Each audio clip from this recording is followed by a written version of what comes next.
Aja ulun ki tak anggap wong lamur. Dewa sing ora cecak iki panjenengan ulun. Aja ngendak kleru nek ulun magas puser tetuka aja ngendak kleru ngisore.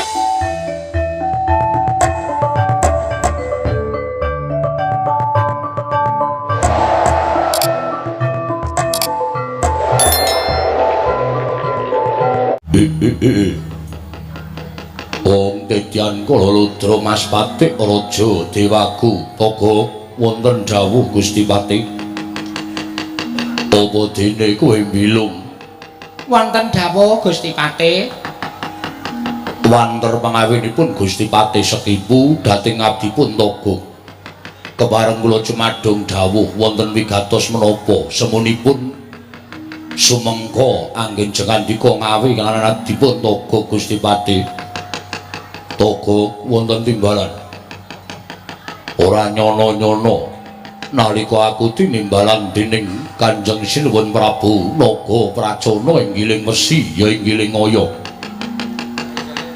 Kaget rasaning atiku bareng panjenengane ngawe kelawan sowanku wanter sabdaning Sang Prabu Naga Pracana kelawan Patih Sekipu kok.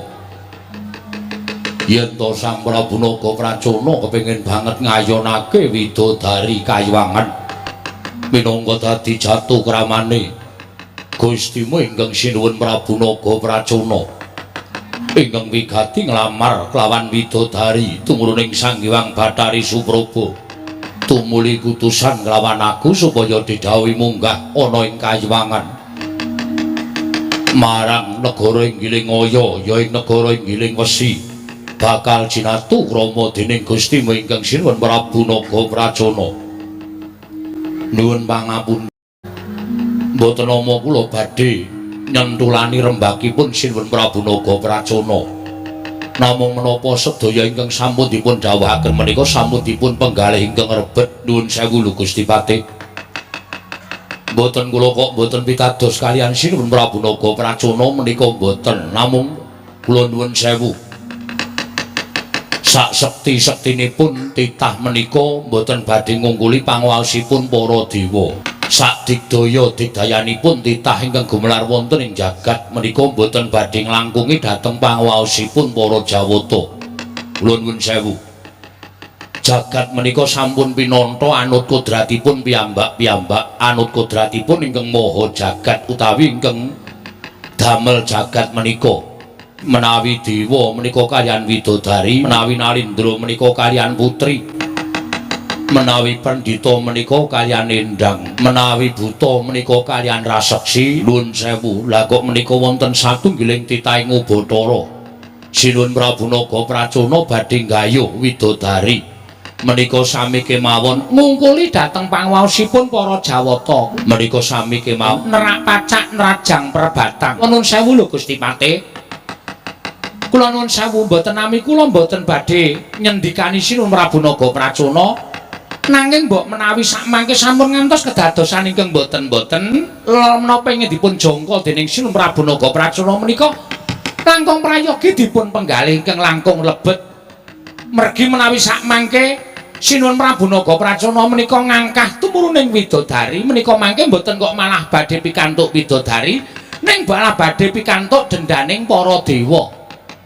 Lho niki lho kula mboten ajeng pripun-pripun.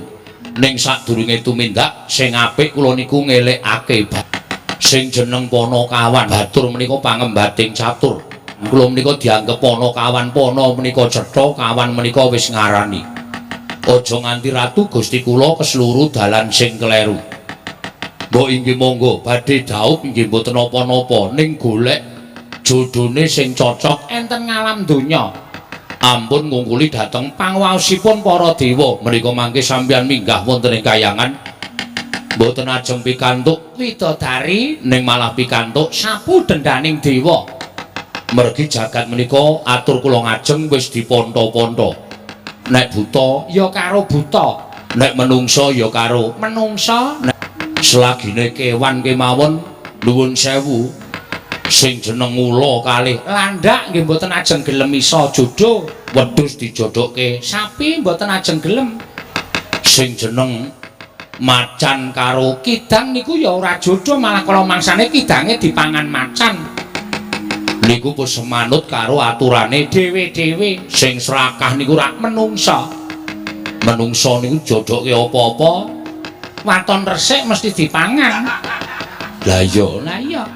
Kaya Sinuwun Prabu Naga Pracana niku. yen aku nyentulani rembuge Sinuwun Prabu Naga Pracana bakal kaya ngapa dukaning Sang Nata Prabu Naga Pracana. Terus kersanipun Gusti Patih, wadyabala sak cukupke ketapna kok. Aku ingkang bakal munggah ana ing kayiwangan dewa ora ngeparengake tumurune Hyang Pikulun Bathari Supraba. Minangka jatuh kramaning Gustimu Naga Pracana, kayangan tak gawe sungsang bawana balik. Nuwun sewu.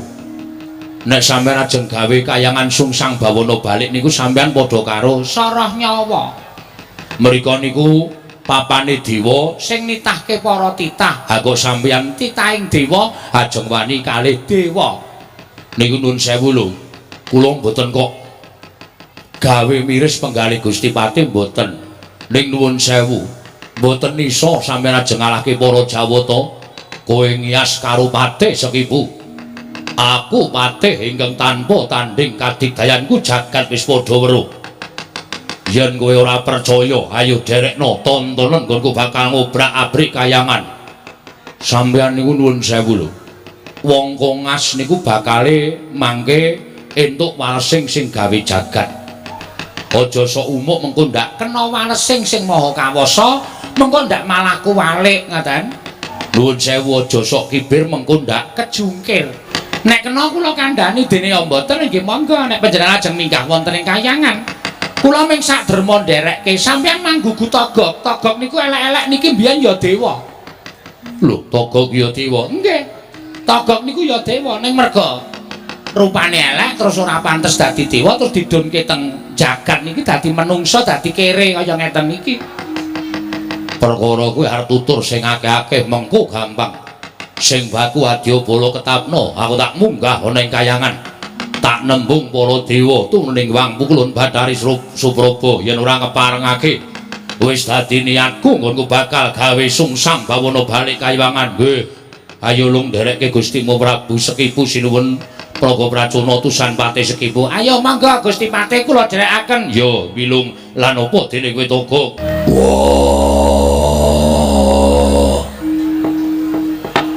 Barep kakangku sawetara rawuh maning kasatriyan Jodipati. Aku ngaturake basaku katura barep kakangku. Iya ya Dimas kadanging pun Kakang Yayi Werkudara ndak tampa. Akarya bombong penggalihing pun Kakang ora liwat pangestuning pun Kakang ing Amarta Tampanana Dimas Harya Werkudara. Yo tak gegep ndadekake jimat. Apa dene bule kakangku? Aku ngaturake basaku katura bule kakangku. Jagat Dewa Bathara ya jagat Pangestungkara. Yo Bratasena.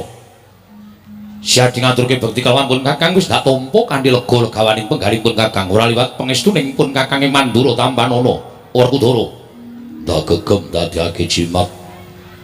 Ora liwat prayogakna nggonmu lenggah ana ing pendopo Jodipati kasatriyan dina samengko iki. Yo Werkudara. Kaya wis ora kurang kepenak prataning pun kakang ana ing kasatriyan Jodipati didi kelungguhan samengko iki. Kresna kakangku aku ngaturake basaku katura. Ya jagat Pangestungkara wayah Bathara jagat. Yo Yayi Werkudara ndak tampa. Ora liwat pangestuning pun Kakang Tampanana Dimas Bratasena. Ndak gegem ndadekake jimat. Ora liwat prayogakna nggonmu lenggah. Werkudara kaya wis ora kurang kepenak pratanipun Kakang ana ing kasatriyan Jodipati dina samengko iki Dimas kadangipun Kakang Werkudara. Bunggih prayogakna nggonmu ngadhep ning ngarsaku. Setyaki. Nggih Kakang Mas. Sampun boten kirang prayogi namung kepareng kula ngaturaken sembah sumangga ing pangabektinipun ingkang rayi. Ing garba rucipun Setyaki kunjuk ngersa paduka Kakang Mas Jodipati. Yo tak tampa bunggih. Puntadewa Kresna apa dene Baladewa kakangku. Aku ngaturake gunging panuwun dene Puntadewa Kresna lan Baladewa kakangku kepareng rawuh ana ing kasatriyan Jodipati dina samengko iki. Jalaran ora ketang sithik wis gawe bungah pikire Werkudara, wis gawe tentrem hayem hatiku. Dimas, kadangipun Kakang, pratanipun Kakang ana ing Jodipati sayekipun jumurung sarta mangayu bagya. Kelawan sira Yayi Dimas, nggone wis pikantuk kanugrahaning dewa, wujude momongan ya kuwi Atmajaku si Jabang Tetuka. Semono uga pun Kakang Yayi. Sia dhewe entuk talining katresnan kelawan garwanira Yayi Arimbi ya kuwi wujuding putra. Ingkang minangka dadi talining tresna antaraning Siadi kelawan garwamu ya kuwi Yayi Arimbi si Jabang Tetuka. Pun Kakang nderek mangayu bagya. Dene sira Yayi samengko wis kagungan atmaja ingkang mijil jalu ingkang besok bakal nerusake marang sejarahing sira Yayi kadangipun Kakang ing Jodipati. Werkudara, seneng-senenge wong mangun bale wisma kuwi entuk kagungan putra. Mongko luwih-luwih yen anak mau metu jalu tegese metu lanang.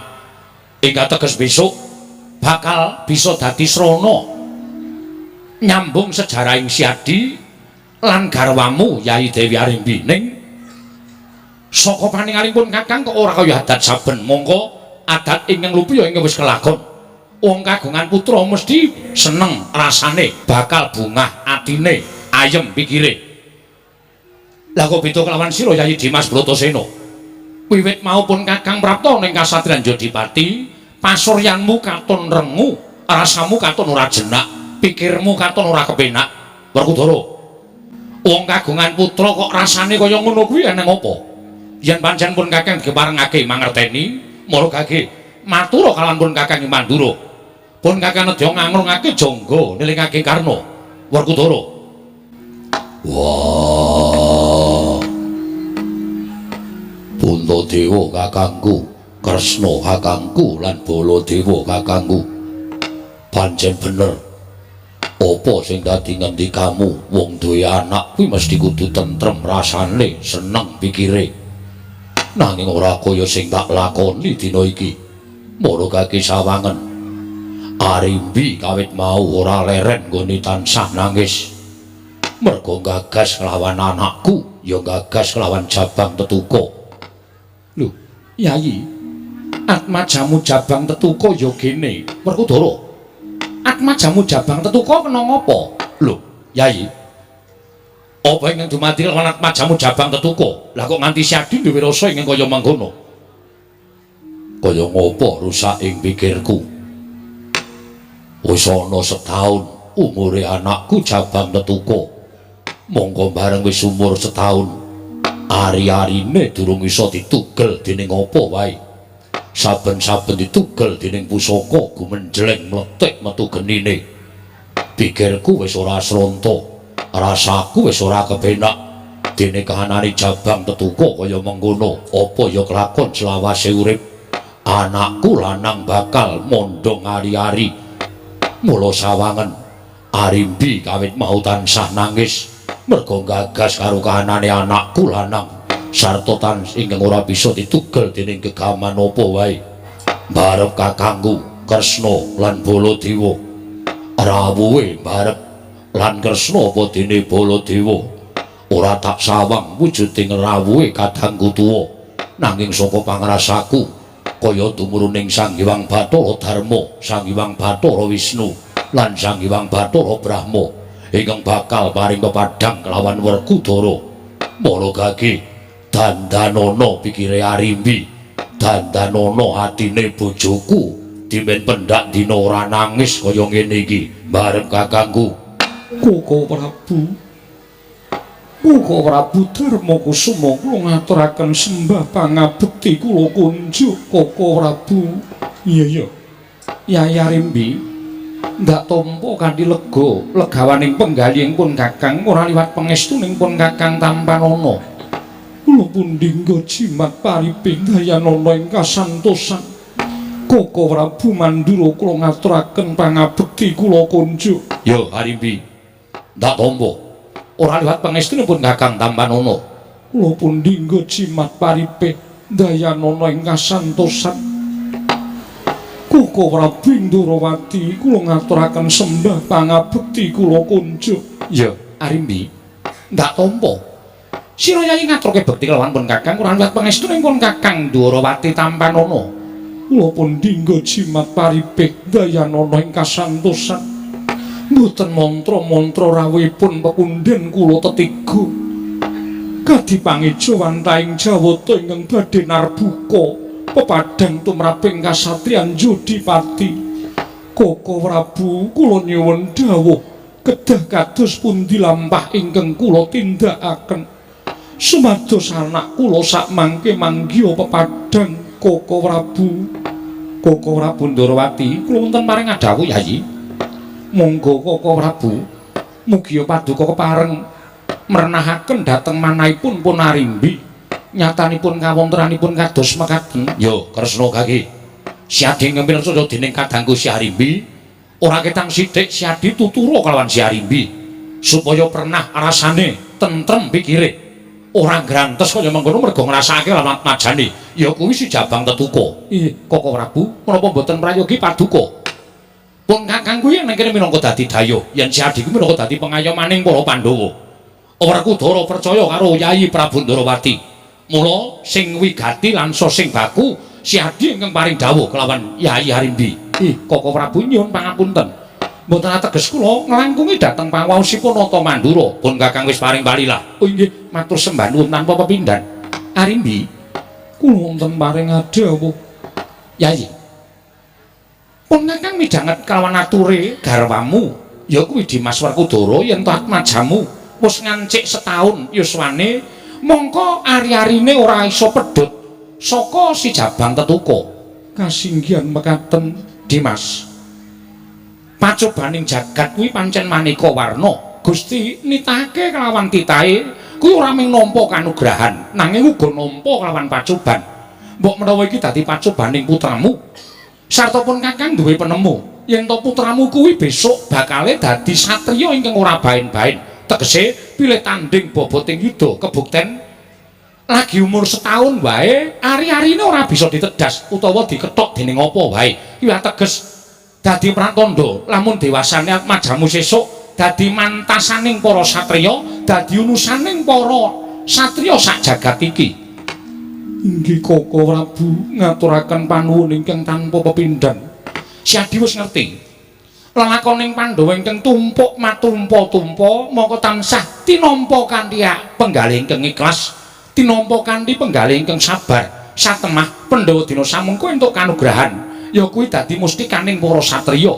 Kuwi kabeh ora mengantuk saka kanugrahaning dewa babar pisan ora, nanging kudu dilakoni kanthi laku tapa brata lan prihatin sarta tansah nampa marang pacobaning Hyang Mahanasa. Sabab Arimbi ngerti yo wong urip ana ing alam padang kuwi sayekti mung nampa marang peparinging Hyang Mahanasa, mbuh ala mbuh becik mbuh bener mbuh luput nggih miskin mbuh bungah mbuh susah kudu ditampa kanthi ikhlas aja nganti gesula. Sabab panggersah-panggersahing para kawula ingkang tansah ora nampa marang kodrating Hyang Mahanasa, ora nampa marang kanugrahaning Hyang Mahamanon, kuwi ateges titah mau ora percaya marang Gusti kang karya jagat. Mula kananing Tetuka ingkang kaya mangkono mau tampanten kanthi lega gawaning penggalih. Pun Kakang ngerti lan pun Kakang percaya pacobaning Hyang Mahanasa ora bakal ngungkuli marang kabisaning titah ingkang nampa pacoban. Lan pun Kakang percaya satemah bebendho ingkang tumanduk kelawan si Jabang Tetuka mau bisa berat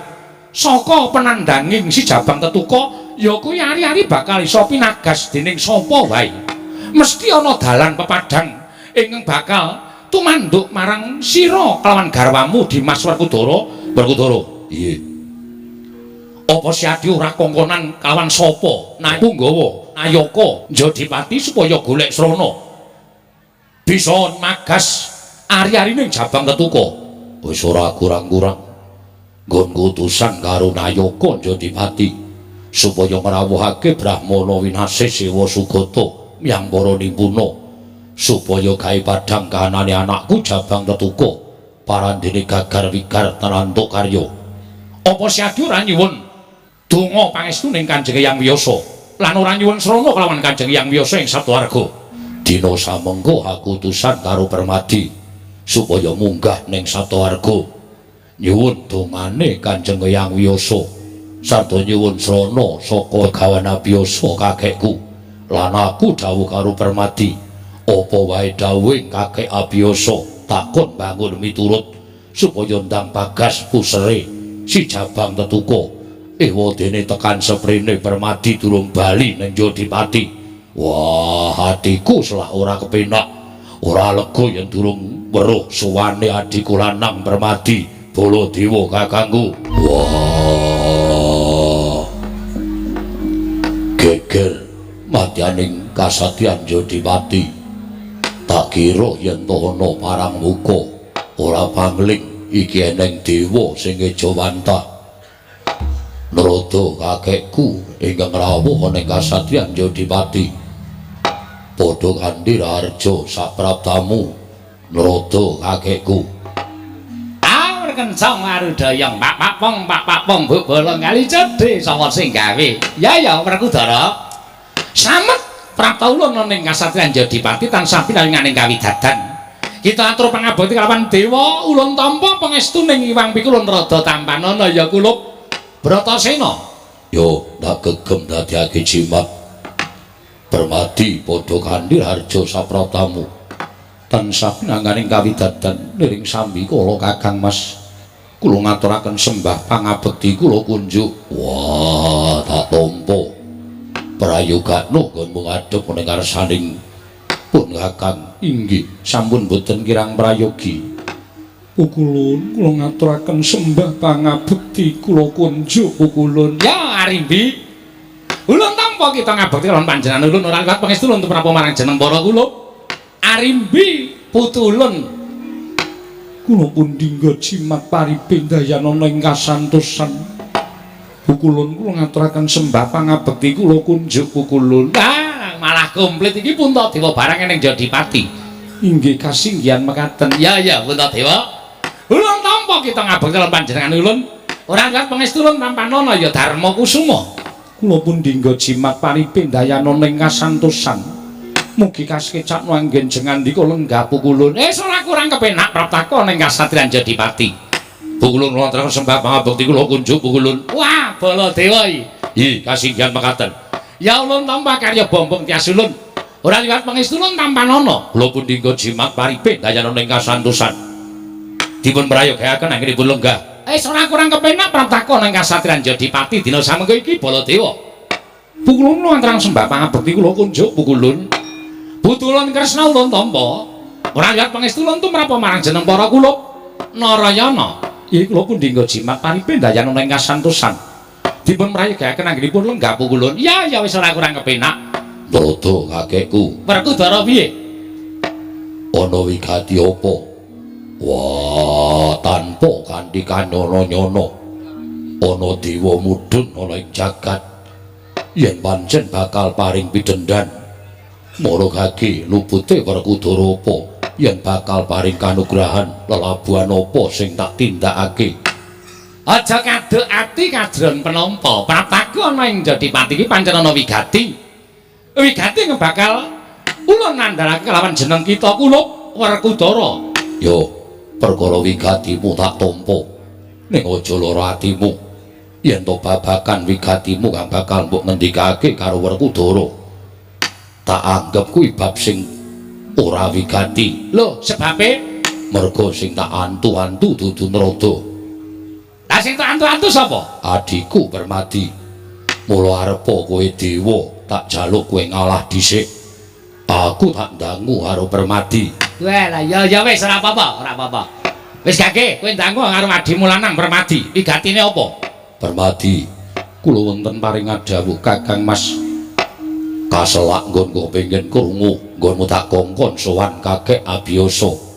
Mara kage matura marang aku, piye dawuhe kakek abiyasa babakan anakmu Jabang Tetuka. Kakang Mas, nalika semanten kula sampun kelampan sowan Kanjeng Hyang Wiyasa. Sedaya ingkang paduka ngendikaken sampun kula aturaken dhateng Kanjeng Hyang Wiyasa. Dawuhipun Kanjeng Hyang, puseripun anak kula pun jabang tetuko namung saged pinagas mawi ingkang winastan kayu kastuba mulya. Nalika semanten tumunten kula kesah saking Satwarga jumbuh kalian dawuh paduka sampun ngantos kula wangsul dhateng kasatriyan Jodipati menawi dereng saged pikantuk syarat srana kinarya magas puseripun jabang tetuko ngupaya ingkang winastan kayu kastuba mulya. Nanging dumadakan wonten ing margi kula pinanggih Iwang Pikula Naroda ingkang sajaipun nedeng nandhang sungkawa Kakang Mas. Wah, dewa sedih gagas apa? Nah kosek. Aja terus dianggep dewa iki ra iso sedih iki ora. Dewa iki ya iso sedih merga dewa kuwi dudu titah ingkang luput saka lelakon. Yo, dewa iki kena lara luputing pati ngrasakake bungah susah, ngrasakake bejo cilaka. dewa kok sedih ning dalan. Sebab apa? Ah, ngene, aku tak neruske critane si Permadi ya. Yo, Ngene Werkudara. Apa to sababe panjenengan lu nalika semana pungon-pungon ana ing dalan? Merga nalika semana ulun kuwi didhawuhi dening Sang Hyang Jagat Giri Pratingkah kinen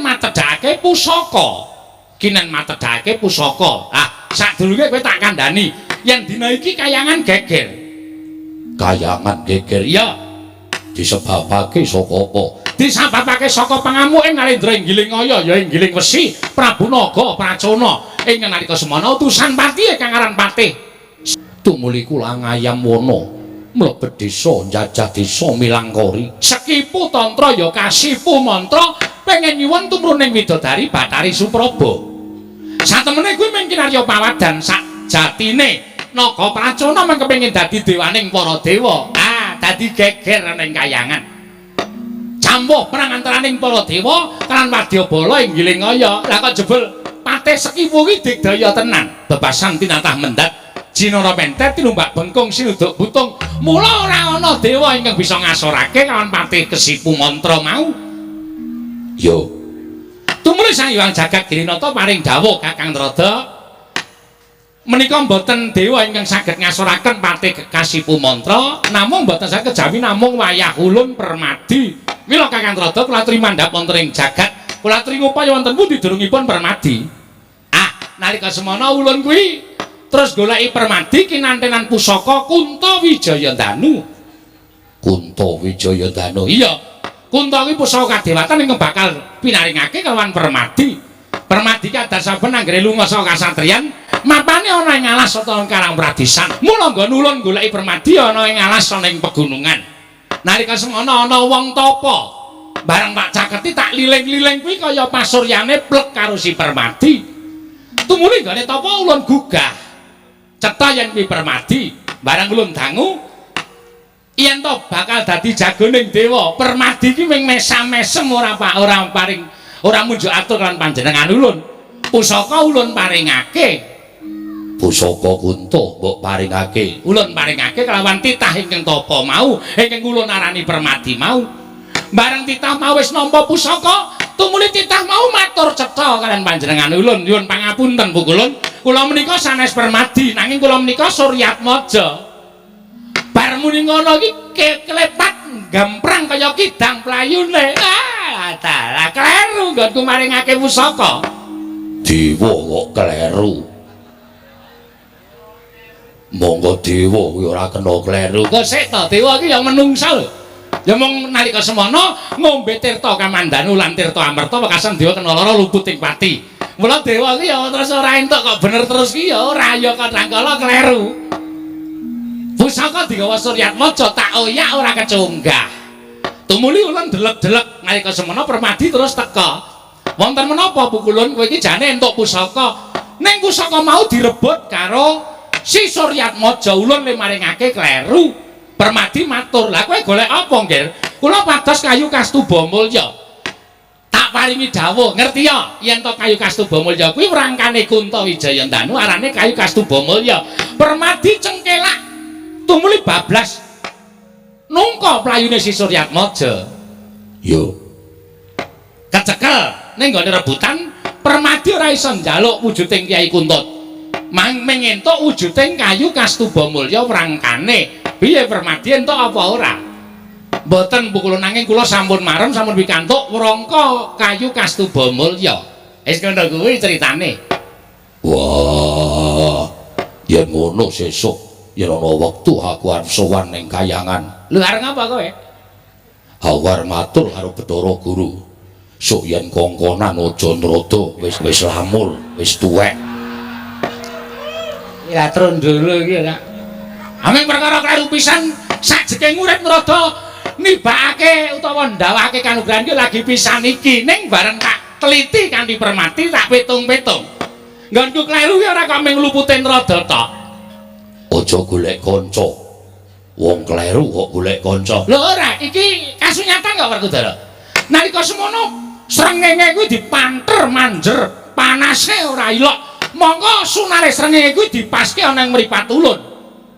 Mula banjur mbrebes ora weruh apa-apa. Sulap nyawang Sang Hyang Pratanggapati. Ae ora jenengmu kan bar tak hitung-hitung, lah wong sing tapa kuwi anake Bathara Surya, mula bapake ya melu-melu. Wah, iya. Lah iki ngene. Gandeng kayu Kastuba Mulya iki wis digoyong lang si Permati, mula jarene Permati mungkin ayo magas pusere si Jabang Tetuko. Wah, Permati, kula wonten paring adhawu. Kayu Kastuba Mulya wis tok boyong. Pangestunipun Kakang Mas sampun Kakang Mas. Wah, Narada kakekku. Piye? Yen ngono, babar pisan tak pasrahke marang Narada kakekku bab pusere anakku. Mbok Bagas nganggo kayu Kastuba Mulya. Aja ulun-ulun ki wis tak anggap wong lamur. Dewa sing ora cecak iki panjenengan ulun. Aja ngendak kleru nek ulun magas puser Tetuka, aja ngendak kleru ngisore. Ngisore ora cilaka. Wah, iya. Banjur penemune Narada kakekku sapa? Ah, iki gandeng rawuh putulun Natandrawati. Ya Natandrawati saja ingkang pas kudu magas pusre atmajamu si Jabang Tetuka, Nger Werkudara. Kresna kakangku. Werkudara piye? Ora usah dadak nganggo ngambali pangandikaning Narada kakekku. Mesti wae Kresna kakangku wis mireng dawuhe Narada kakekku. Kresna, kula wonten dawuh Bu Kulun. Kula nuding lan jeneng kita kulup Natandrawati supaya gawe srana padhang lelakone si Jabang Tetuka. Supaya enggal pagas pusre si Jabang Tetuka bali pulih kaya wingi uni. Lahir batine prasaja kaya dene titah swantah. Oh inggih ngestaken dawuh Permati kula wonten maring adhawuh. Mara coba kaya ngapa? Wujuding kayu Kastuba Mulya. Ya Ji, kula nyuwun pamujinipun Nyai Darmakusuma Koko Prabu mugi-mugi enggal padhang lelampanipun kadang kula ing Jodipati. Oh Koko Prabu kula nyuwun pandonganipun. Yo sing ati-ati Kresna. Wah, Kresna kakangku. Abang ijoning kahananing kulawargaku hamis bajining kulawargaku tak pasrahke marang Kresna kakangku. Yayi. Gandeng ingkang dawuh Hyang Pikulun Kanika Putra, tegesipun kakang kudu bisa nyembadani sarta bisa ngestu padha dawuhing Hyang Pikulun Narada. Yo sakarmu. Yayi Arimbi, kula wonten dawuh Koko Prabu. Atmajamu Jabang Tetuka gendongen mrene.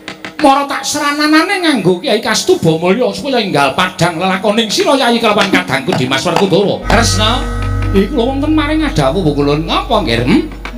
Kok semune kita kaget bareng wis katon pedhot ari-ari ingkang dipangku dening Jabang Tetuka. Lah kok ulun nyawang lawan pasuryan kita sajae kaya ana bab ingkang wigati. Inggih, Bu Kulun namung badhe munjuk atur. Ya piye?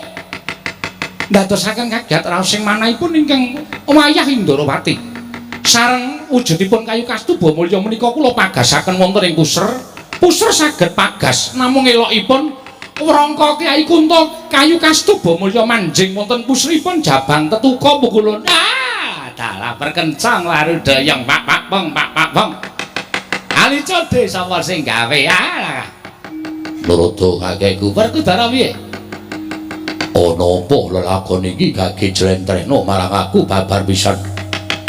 Katon wis padhang kahanane anakku ning kok ana bab sing aneh-aneh. Goyang aneh-aneh. Ning pancen wis pinesti kaya mengkono nggih Werkudara.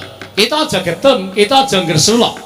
Sabab pancen wis kinudrat panguwasaning Dat Kamurwendat, kudu mengkono lelakone si Jabang Tetuka. Ari-ari iso pagas. Nanging ngrangka Kyai Kastuba Mulya manjing jroning ari-ari. Yo.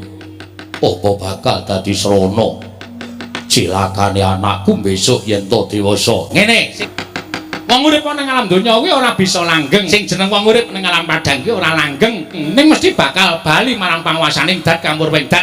Ya mung carane dhewe-dhewe. tegese piye carane dhewe-dhewe? Kuwi tak sentreke ya. Gandeng kayu Kastubamaya kuwi manjing ana ing pusring si Jabang Tetuka. Mula anakmu iki besok dadi anak kuwi tanding boboting yuda sing pengpengan. Percaya? Yo. Ning siji, aja pisan-pisan mapake Kyai Kunto Druwasa. Aja pisan-pisan mapake Kyai Kunto Wijayadanu. Merga merangka manjing ana ing puser, mengko nek nganti mapake Kyai Kunto, padha karo merangka manjing curiga. Curiga manjing warangka dadi srana patine anakmu si Jabang Tetuka. Wah, ngono Ya. apa ora iso disranani? Nggo ya iso wis dadi keparenging dewa. Wah, Bose siji tak eling-eling ya. Aja nganti methuke Kyai Kunto. Aja nganti. Kunto nek nganti methuke Kyai Kunto nek ana apa-apa ing tumandukane Atmaja kita si Jabang Tetuka ya iso aja ngresula ya pancen kaya ngono kuwi lelakon sing sandang dening Atmajamu. yo bakal eling-eling. Barep kakangku melu wong eling-eling kahanan iki. Ya Dimas pun Kakang bakal tansah ngeling-eling marang dawuh Iwang Pikul Narada. Baladewa kakangku ewang-ewang ana ngeling-eling. Lelakon iki yo Werkudara Jogowati. Kresna kakangku ewang-ewang ana. Iya, Werkudara Jogowati. Wah, aku ngaturke panuwun ingkang tanpa pepindhan. Wis, gandeng kita wis padhang kahanane. Atmaja kita wis katon kaya dene bocah lumrah. Mula dina iki ulun njaluk idi palilah, njaluk pamit. Permadi tak gawane ning kayangan. Permadi arep gawa ning kayangan arep nggo apa? Tanggo jago nyirnake Pratih Sekipu lan Prabu Naga Prajana. Yen Permadi budal ning kayangan. Wah, yen ana lara Permadi babak kulite nganti tekaning pati aku sing kelangan. Mula sing munggah ning kayangan aja Permadi tok, ning aku ya munggah ning kayangan. Kok sik to, anakmu ki lagi wae waras lho. Apa ora kepengin mudang latak majamu dhisik? Wah. Anakku men dijogo karo mbokne, aku tak maju perang karo Permadi. Entuk ora melu.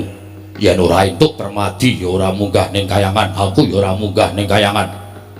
Kowe bali ning kayangan ora entuk gawe dikongkon Iwang Bukulun Bathara Guru. Mboyong Permadi ora entuk gawe men didukani babar pisan. Wah, jan kowe iki ngapa ta kowe iki? Kowe iki nek omong terus dak tredone kok wah mentese ora jamak-jamak terus. Aku melu. Melu dadi jagoning dewa, ning sing dituding Permadi. Arep sing dituding Permadi. Ning kuwi adhiku. Entuk ora entuk aku bakal munggah ning kayangan ngampingi karo adhiku Permadi. Nek pancen kita melu sakaremu lho. Wis sakaremu. Ulun ora bakal mepangi karo kita. Yo ngaturke panuwun. Arimbi Kula wonten dawuh. anakku dimong dhisik. Bapakne tak maju perang ning kayangan Suralaya. Inggih Pangeran, sembah kula ingkang tansah wiring dhateng tindak paduka Pangeran Jodipati. Nuwun sewu pukulun menawi kadang kula kekalih menika badhe dados jagoning dewa, kula mboten badhe kantun. Kula ugi nderek. Kok sik ta, apa kita iki iso perang apa piye? Kita kuwi ratu sing ora tau iso perang. Kita kuwi pancen ya pinter ning ora tau nate perang. Inggih namung ngampi-ngampingi dhateng pun Permadi kemawon. Yayaji lenggah wonten ing kasatriyan kemawon kula ingkang badhe ngetutaken dhateng pun Permadi lan Werkudara. Arep kakangku, Werkudara piye? ora sah. Kowe nang kene jagani anakku.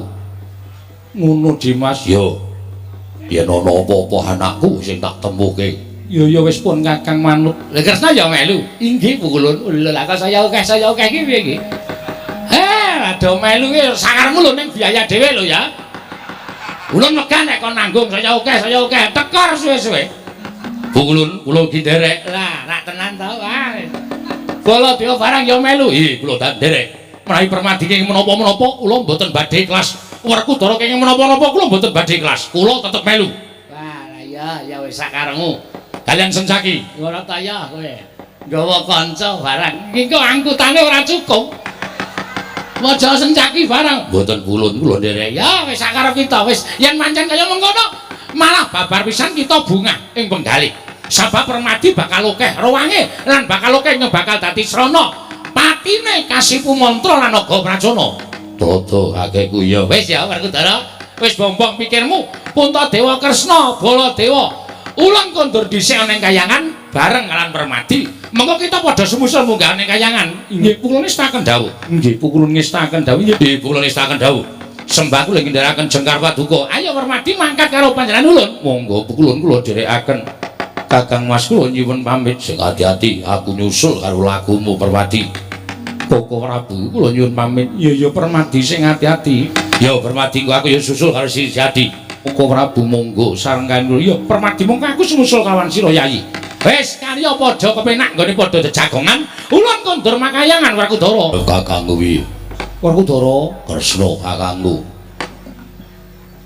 Dina samengko gandeng wis katon padhang kahanane anakmu si Tetuka. Yayi, sadurunge budal marang kayangan, apa ora luwih prayoga lamun sira Yayang ngudang kelawan majamu supaya jumbuh kelawan darmaning wong tuwa. Yo, ngestake dawuh.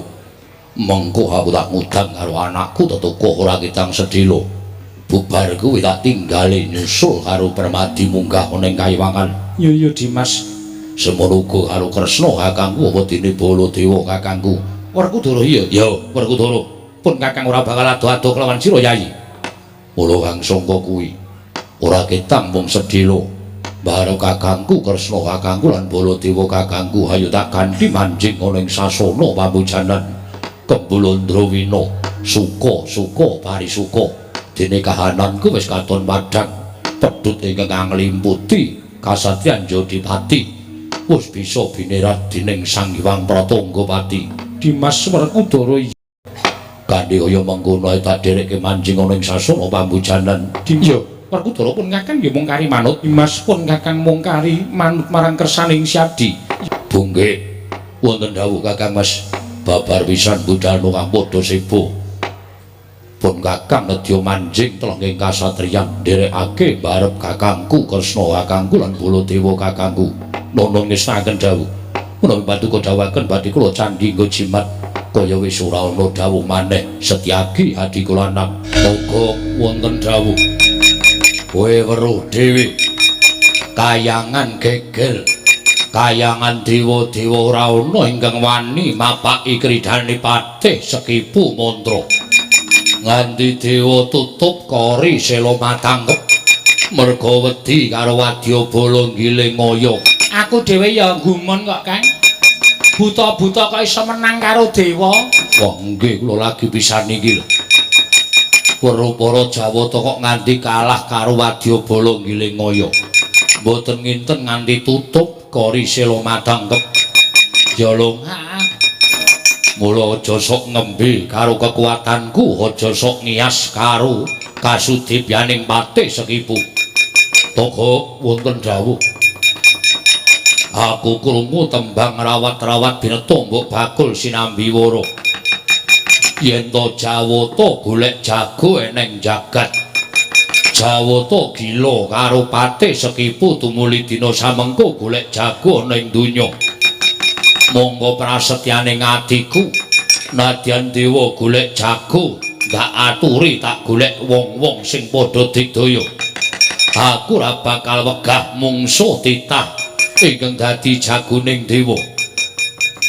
Nuwun sewu. Nek dipun keparengaken kula nyuwun priksa. Menapa Gusti Patih Sekipu nate mireng dewa niku ajeng golek jago sinten? Toga wonten dawuh. Miturut kabar sing tak tampa, jagoning dewa ora liya ingkang aran Raden Permadi. Aku ora wedi karo Raden Permadi, kowe wis tau krungu. Sinten Raden Permadi? Raden Permadi, ya kok. Kowe wis tau krungu. Nyuwun pangapunten, nek Raden Permadi menika mboten tau mireng ning kula wis kulina. Lho, kowe wis kulina, sampun. Kuwi sapa, Gok? Niku panengahing Pandhawa niku wonten 5 cacahe. sing barep Prabu Puntadewa, angka 2 Raden Werkudara, angka 3 Raden Permadi, 4 5 Nekula Sedewa. Niku sak ngerti kula, tur kula ya wis hafal. Permadi didadekke jagoning dewa, apa kira-kira Permadi bisa ngalahke Patih Sekipu? Nyuwun pangapunten. Nek sampeyan dina niki iso ngalahke para dewa, ning nuwun pewu, nek mungsuh Raden Permadi, sampeyan kentekan akal. Lho, kentekan akal piye? Apa Permadi kuwi ampuh? Mboten ampuh. Ning Raden Permadi niku mesti mengke disangoni pusaka karo para dewa kanggo nyirnake Patih Sekipu mantra sakwadya balane. Nuwun sewu, Raden Permadi niku piyaine klemak-klemek ning baguse separo jagat. Baguse separo jagat, baguse separo jagat. Dadi separo jagat niku baguse dipek Raden Permadi dhewe, sing separo didom wong sak donya. Kula karo Togo Komanan ting Pletot ngenten iki. Niku Raden Permadi niku digdaya kliwat ukur sekti kalintang jayaning perang. Mula ora aneh nek dewa pasrah karo Raden Permadi merga wis percaya sing iso ngalahke sampean ming Raden Permadi. Aku ora wedi, nggih kula pitados sampean mboten wedi, ning kula nyaosi priksa. Merga kula wis ngetutke Ratu Buta, kula ngetutke Patih Buta. Kaya sampeyan niku kira-kira cacahe wis 3417. Niku kabeh modar kabeh. 3417. Niku kabeh modar kabeh. Mungsuh Raden Permadi. Nek sampeyan ajeng wani karo Raden Permadi, nuwun pangapunten, kula mengke sing repot. Lho, repot ngopo? Dadak golek silian bandosa. Nggo ngopo? Nggo ngangkat sampeyan niku. Kok nggo ngopo ora? Permadi niku ampuh kegila-gila. Pusakane pirang-pirang pun wungsal wangsul dadekke jagoning dewa iso ngrampungi karya.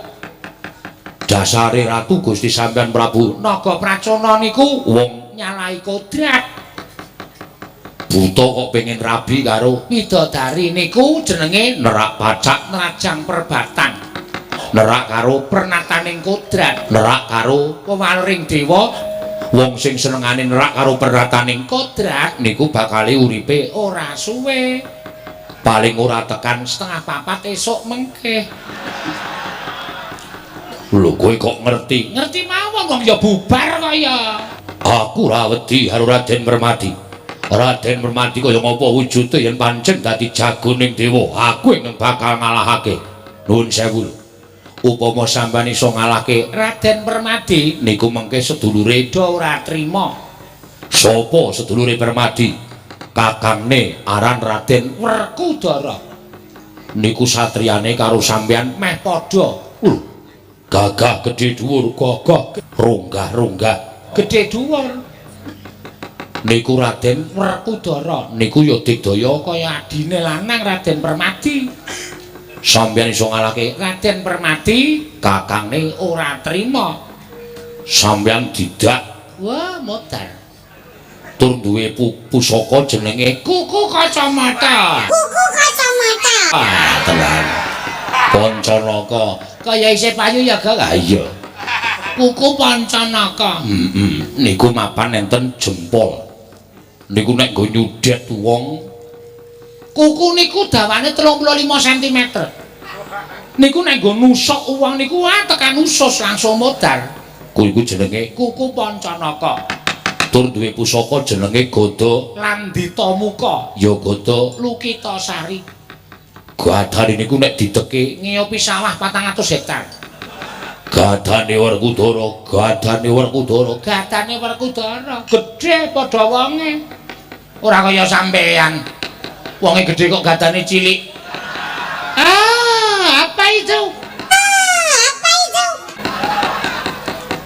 Wong kuwi gawane dhewe-dhewe kok. Lah iya. Tur duwe aji jenenge Bandung Bandawasa. Wungkal bener pengantep-antep.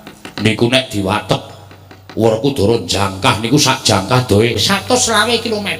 120 km. Apa iya? Meneng to dibangetke ra apa-apa. Niku Werkudara. Sampeyan glundungi Gada Lukitasari bisa geping-geping nika. Luwih-luwih nek nganti ketutuk sirah sampeyan tuk lirih mawon. niku nggen sirah niku bentet ning alon-alon. Pletik, pletik, pletik ngaten. Letik, letik, letik ngaten. Terus matane mecotot. Matane sapa? Matamu kowe. Anu mripat sampean. Ngoten lho, niku Werkudara. Werkudara kalah karo aku, kakangne ora trima. Lho, kakangne Werkudara sapa? Prabu Puntadewa. niku ora tau perang ning mbebayani. Ngembane klemak-klemek Midak telek ora pendeng. Telek ora pendek. kapuk, Hah? kapuk. Midak kapuk ora pendeng. Telek iki ya empuk Ayo. Telek wae kok. Oh ya wis. Midak Telek ora pendeng. ning nek pun mesti Pustaka Jamus nyang jimat Klimasada. pusaka dipanggul enteng mestaka Jagat niku horeg. Luwih-luwih nek nganti Prabu Puntadewa niku nesu. Prabu Puntadewa niku selawase ra tau nesu. Nek nesu wae dadi buta gedene kliwat ukur nganti sondo langit. sampeyan wani karo Prabu Puntadewa ayo pun dadi buta niku ora iso dikalahke. upama Puntadewa kalah karo aku kakangne nesu lho kakangne pirang-pirang Nggih. kakangne Puntadewa sapa Nalindra Dwarawati Prabu Sri Bathara Kresna modar ora kowe. Tau krungu dereng? durung Wah, buta ora tau maca Quran. Prabu Sri Bathara Kresna niku ratu kondang karo Kengrat.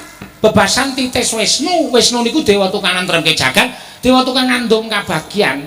niku sing dilenggahi Sang Hyang Wisnu gadah pusaka aran senjata cakra nek disawang wujude ming kaya gir becak ning tamake gunung jugruk segara asat. nek ming sampeyan senjata cakra niku ora mlayu nganggo Gendhewa ning sarana batin upamane Prabu Kresna batin cakra kaya ning buta aran patih sekipu patenana niku cakra metu dhewe terus nggoleki sampeyan panggrahitane tanpa beda kaya menungsa niku senjata cakra. Kresna tak pateni Ora iso lho ora iso sebabe kagungan pusaka Sekar Wijaya Mulya niku pusaka nggo nguripke wong sing durung tekan titi wanci mati utawa nggo nguripke barang mati.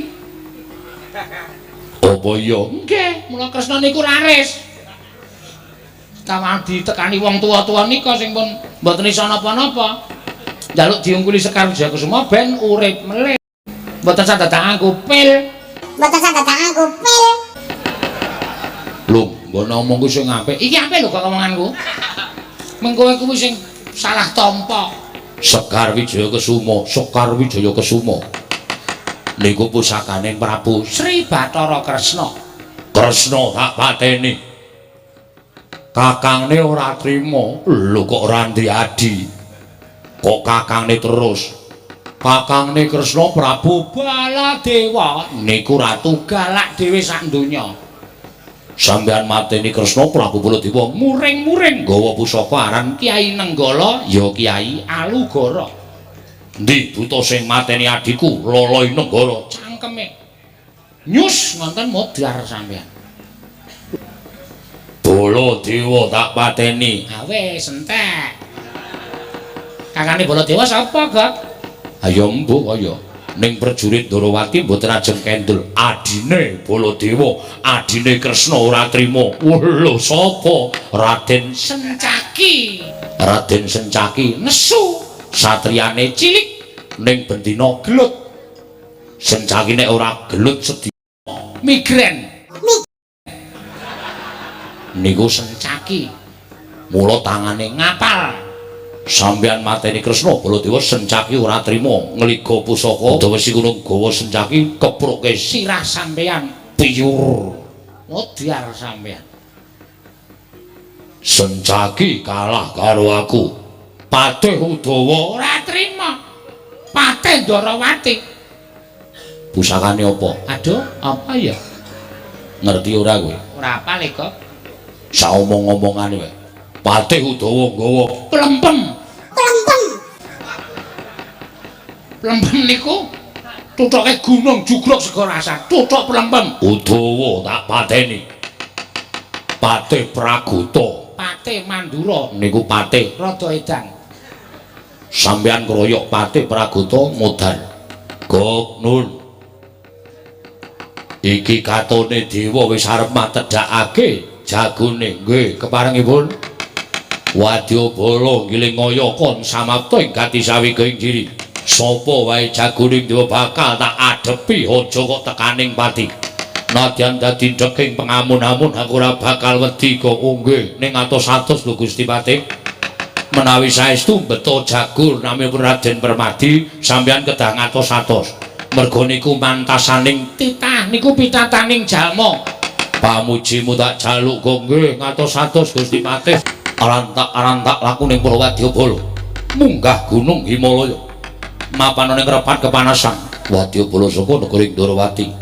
Srayaning dewa pengapiting Raden Permadi ya kadang suwuk tuwa. Ingkang bakal mundurake Wadyabala saka Ngilingaya. Walah dalah. Pancen bener. Pawarta sing tak tampa dewa ya kuwi nyeraya marang sanggyane para titah. Yen ngono iki srayaning para dewa dasar Puranyata. Ayo kowe bali sak kancamu aja mbacut. Nggonmu bakal mboyong Bathari Supraba kandha karo Ratu Gustimu. Aja pisan-pisan gawe geger kayiwangan. Prasetyaning para Wadyabala Ngilingaya gelem bali marang Ngilingaya. Ya ing Giling Wesi waton mboyong Dewara Supraba. Yen ora diparingake dening para dewa, rawe-rawe bakal tak rantas, malang-malang bakal tak butuh. Yen ngono kudu tak undurke sarana peksa. Lho, wani halau sing tawedene awamu. Ora minggat arep aku tak tebak dadawene marganing patimu Singalena Prapteng Lalis. Awak kaya bacana kaya wae. Kecekap kecil kepusing. Iki omong apa iki? Kowe sapa? Ya. Akabala sila kabate si kabalyo. Ada kabare cekwa. Takon karo aku. Kebagi. Kowe takon ora? Gak. Lah kowe omong apa? Apa kacau lah ini. Ay kabate kaya. Ada kay.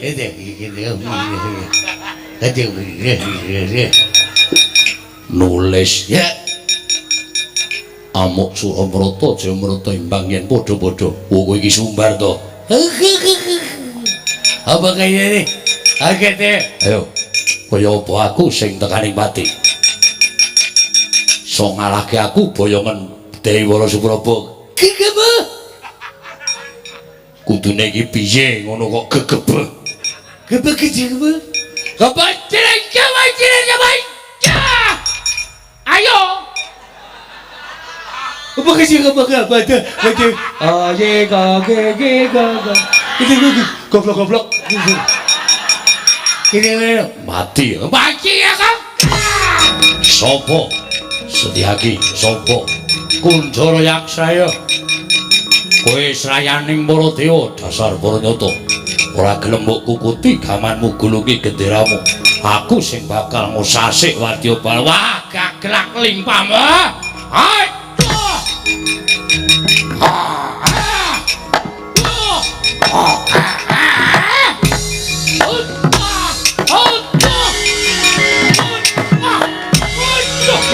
Aku begitu kayak. Oh, pokoknya. Mula Raden Sencaki mundur. Ora gelem ngadepi karo menungso iki. Apa? Iki dia bakal dia mana? Aku bakal kayak. Ayo, aku Patih Praguta. Ngejak pirang dina tak ladeni. Wong kuwatir apa? Wis kawajaran apa iki? Ayo.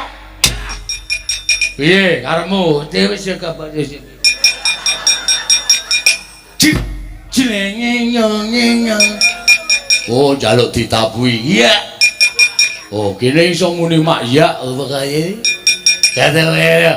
Ayo nyok. Ai kana wae. Hah? Sopo? Pemakai gambarkan cakala siapa?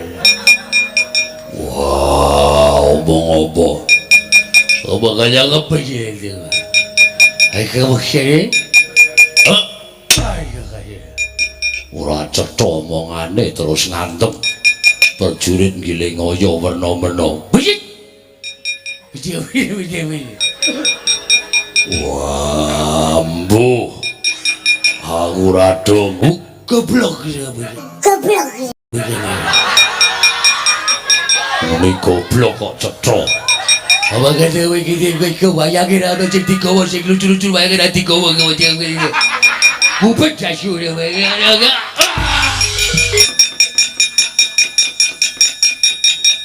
Toko pripun? Aku mungsuh Sencaki kalah. Nggih, terus mungsuh Borongogong tak pasrahke kowe. Nggih, kula nggih. Ya lho. Ora temangkar pikire babar blas. Mati aku. Gusti Tumenggung ya. Mungsuhipun sinten? Mungsuh Raden Sencaki. Wah, wong cilik tangane atose ora jamak-jamak. Sencaki niku Senopati Ndorowati. Saurarane nek gelut kalih wong mesti mungsuhe cacat, sampeyan wis kudu bersyukur kok awake isih wutuh. Ngaso, ya kok wah edan. Wah, nganti bingung aku arep ngopo iki kok. Agak bakal. Glogok goleki kancamu wedangan. Kanca wedangan dengkulmu mlocot ora. Kowe nek seneng to ngopeni wong-wong kaya ngono kuwi. Isa tok nggo lucon-lucon nang omah. Hah? Oh, jegok malahen. Mahuk ngono. Pripun? Kebakan direk kae ba? De, kok gede. Apa gak kowe sing iso menterjemahke Wonge gedhe. Jenenge Raden Werkudara. Ayo kae. Apa ya kok? Yo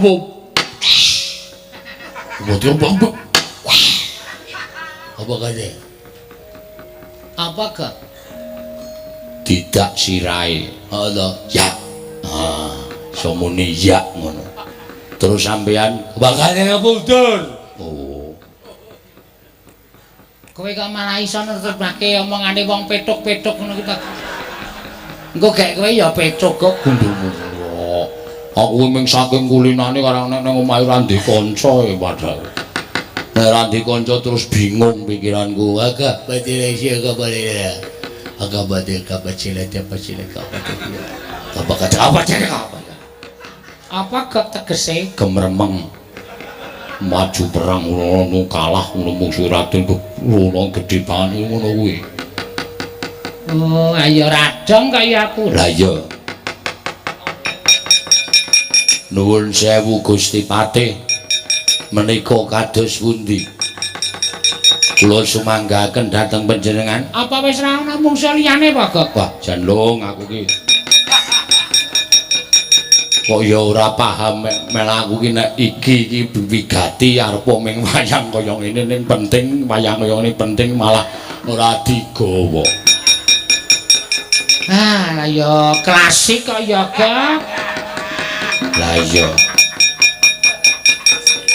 Ayo wis nyuwun pangapura Ya wis sanane ora apa. Gusti Patih Sekipu kula sumanggaaken. Dogok bilung.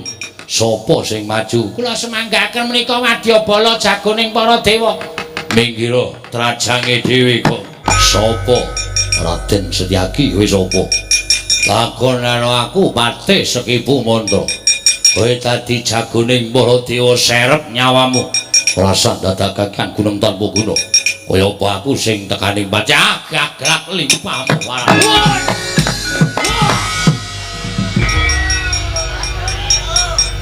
Waduh. Waduh mati aku. Waduh urip aku. Mati aku. Waduh. Oh, ada. Wah. Jagat Dewa Bathara. Jabang bayi. Kok nun. Kowe jane karo aku iki baturku apa mungsuhku? Lah pripun? Kowe tiba kok nibani aku?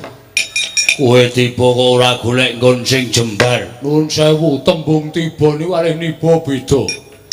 Nek tiba niku mboten disengaja, nek niba niku disengaja. Kula niki wau tiba Kok bener? Tiba kok mapan? Kowe ndem-deman karo aku, mula pendak-pendak tak jak jagongan. Kowe ngalembono karo mungsuh, kowe ngendak kanca, ngendak ruwang. Ketoke batur ning jane kowe ndongake karo aku ndang modaro. Ngono kok piye? nuwun sewu mboten jarak. Ora sengaja kok bener. Ora sengaja kok bener. kula niku mboten jarak. Ngomong lho kula jelaske. Sampeyan tiba bruk, kula nedeng linting udut. Sencaki teko sampeyan diantem diel. Kula niku lagi linting udut ora ngerti nek wonten sencaki candak sirah kula diantem dem. Terus sampeyan tiba bruk kula nibani sampeyan apa niku kula jarak. Ning nyatane bener. Kowe arep mateni karo aku, ketok lorekmu, ketok gedhoamu. Kowe ora seneng karo aku, mula pendak-pendak kowe mbok musuh. Lho. Niki ampun nganti kula nesu lho. Nek nganti kula nesu niki kriwikan dadi grojokan, geguyon dadi tangisan. Ayo, nek arep nesu-nesu.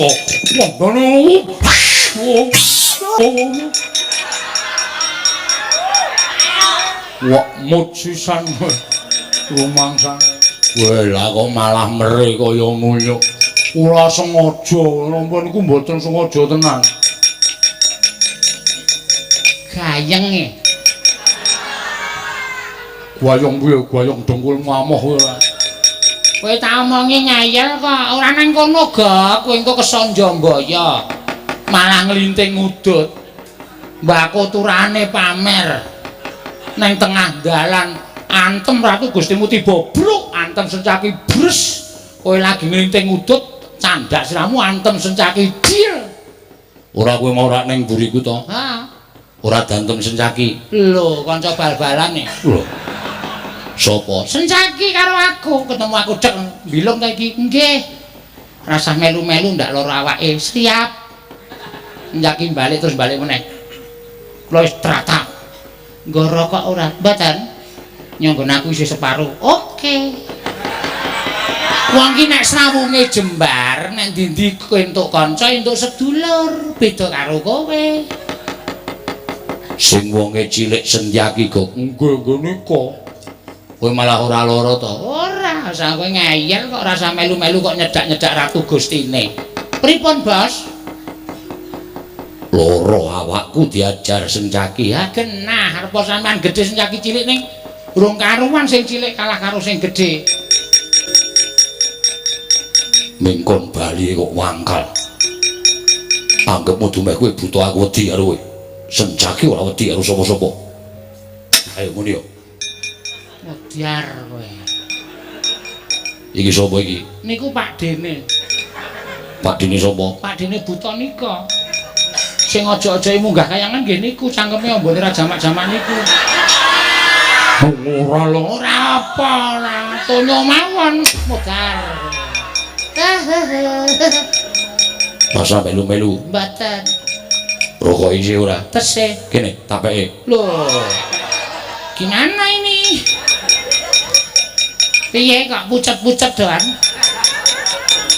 Sencaki niku nek pun nesu nganten niku. Ora sembrono mengke mboten ming niki teka meleh. Dah pucet-pucet. Ora dikapak-kapake tolong. Kandhane wong Srawung ki kancane akeh kok. Aku ora tau metu kok, Gok. Modar Praguta iki syukur. Patih Mandura iki. Buta ngene kok ngedapi-dapi kekuatane. Anggepe kaya menang-menang dhewe kowe. Wah iki boyo kok nang kene. Wah, nek nyokot sapa-sapa? Kareti mawon cangkeme. Wah, kancane. Halo, halo. Piye? Ada pucet-pucet ki. Kapokmu kapan? Patih Hadi Manggala. Ora tau omongan ning terus nuthuk. Ngandel ora. Sik ngisor ya heeh. Modal. Balik terus gleleng.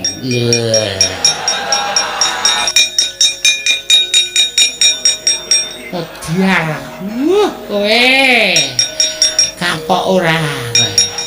Iki sak tonyonan iso pecah sirahe iki.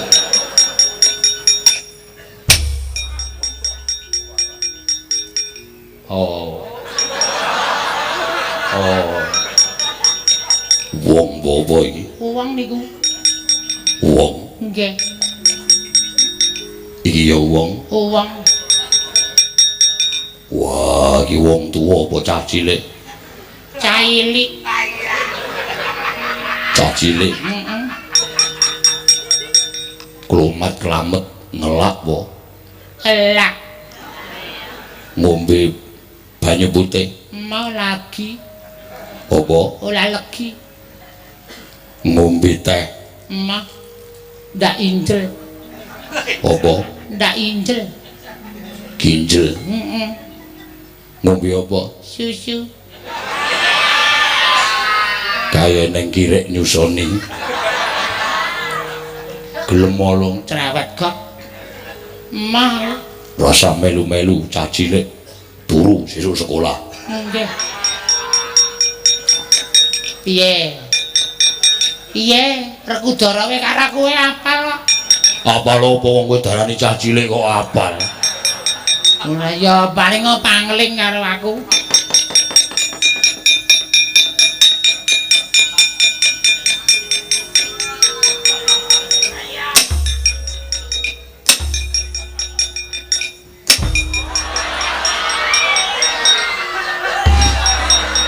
Modal.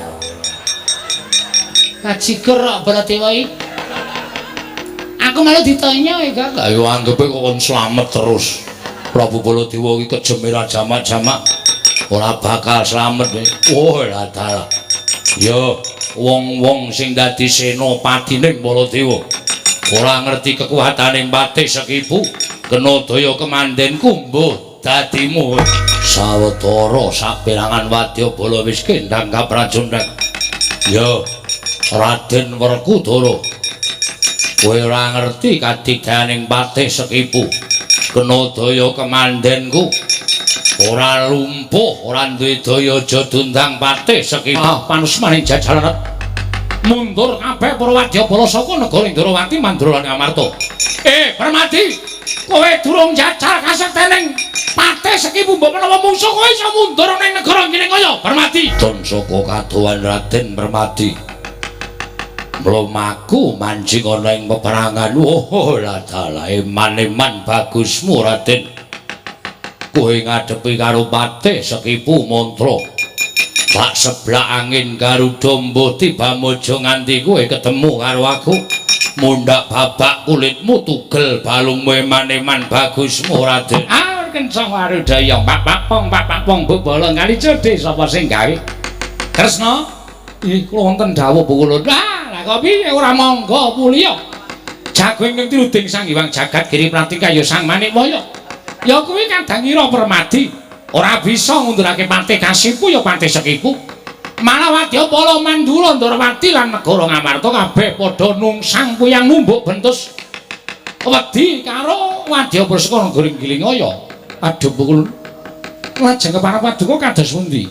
Mugi sakmangke paduka pulun kepareng paring dawuh kalawan ingkang putra ing wayah ing Nata Ndrawati. Ora sandhadhakaken gurung tanpa guna ya. Sowan Sang Jagat Girinata. Nyuwun dawuh saka panjenengane sapa ingkang bakal tiruding minangka dadi jakoning para dewa manglurah Satru Murka Prabu Nagaprajana. Kakang Narada, punapi di? Kados pundi Kakang? Kawontenanipun kayiwangan menapa sampun katingal tentrem. Nuwun pangapunten. Sedaya ingkang sampun paduka dawuhaken samangke sampun kula tindakaken. Mboyong dhateng pun Permadi malah Permadi mbeta sak kadang kadeyan kados ta Werkudara Baladewa sanes-sanesipun. Ewadene mungsuh patih Sekipu mantra kendhang kapracondhang. Mboten wonten ing sami monggo mulya kula semanggaken dhateng Paduka Adi Pramesti Bathara Guru. Anggenipun badhe paring dawuh sejatosipun sinten ta ingkang cocok menangka dados mengsaipun Patih Kasipu lan Prabu Naga Pracana. Kresna, iya kula wonten paring dawuh pukulun. Kepasang yugya katujuh ing dene kita melu nderek sowan ning Bali Martya Kunda Manik. Mara gage dina samengko kita bakal nampa dawuh sabda ulun. Inggih pukulun. Mboten badhe selak. Menapa ing badhe paduka dawuhaken tentu kula ngestu padha dawuh paduka Hyang Adi Pukulun Narayana wonten timbalan. Kita baliya marang jagat njujuka ana ing kasatriyan Jodipati sabab miturut saka paningalulun ingkang bisa kang sarta kewagang mangrurah satru murka ya kuwi Patih Sekipu Mantra lan Prabu Naga Pracana tanana liya kejaba mung yaiku Atmajaning Si Werkudara ingkang lagi wae pupagas pusere kang aran Jabang Tetuka. Nun amit pasang kaliman tabik pulun sewu-sewu kerapatanipun ingkang wayah Tadawadana. Sareng kula midhangetaken sabda pangandika paduka kejut raos sing manahipun ingkang wayah pun Kresna. Lire kepiye dene kita kaget. Apa kita mboya percaya kelawan sabda ulun? Mboten perkawis menika nuwun sewu lho Pukulun. Mboten napa kula menika badhe ngemutaken paduka Hyang Adi Pukulun namung semantena atmajanipun Werkudara menika tasih jabang bayi.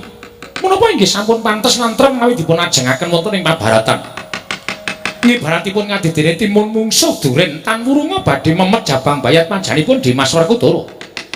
Menawi ngantos kateman mekaten lajeng kados pundi mangke menawi wonten murinanipun kadang kula ing Jodipati nggih menika pun Yayi Bratasena. Kresna, iya kula wonten dawuh.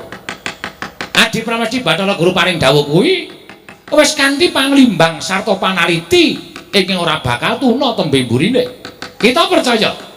Lamun apa dadi dawuh Hyang Jatimurti mau sayekti dadi srana kanugrahaning titah ingkang aran Jabang Tetuka.